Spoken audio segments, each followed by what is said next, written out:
new Sony Xperia XZ smartphone. I think the Xperia XZ is actually the most interesting of the 3 new X series phones Sony's just announced.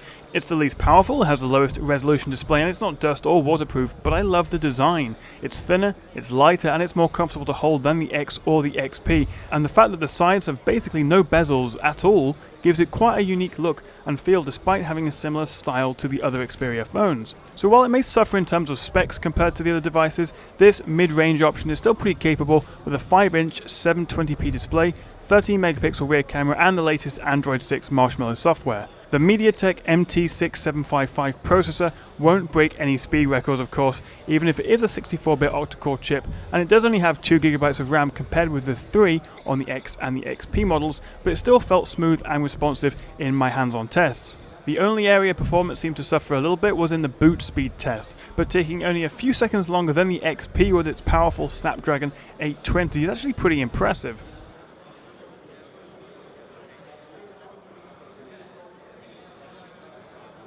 It's a bit of a shame the XA has a plastic body compared to its more expensive metal brothers, but it still feels great in the hand and it helps make it the lightest of the 3 smartphones at just 138 grams. At 7.9mm thick, it's also the thinnest of the trio, so if portability and thin bezels are your cup of tea, then the XA will be the one for you. The 16GB of built-in storage may be an issue for some, but the good news is that it does support expandable memory in the form of micro SD cards up to 200GB in capacity.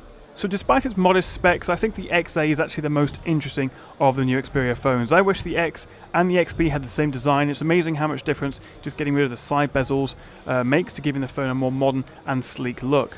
I think the X and the XP look a little bit dated when sat side by side with the XA.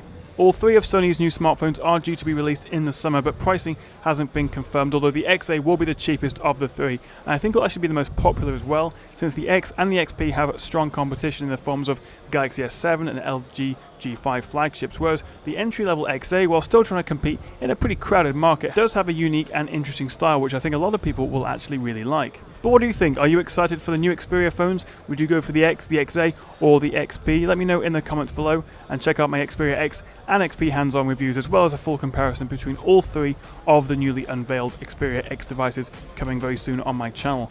Thank you very much for watching. Please do like and subscribe, and I'll see you again on the Tech Chat.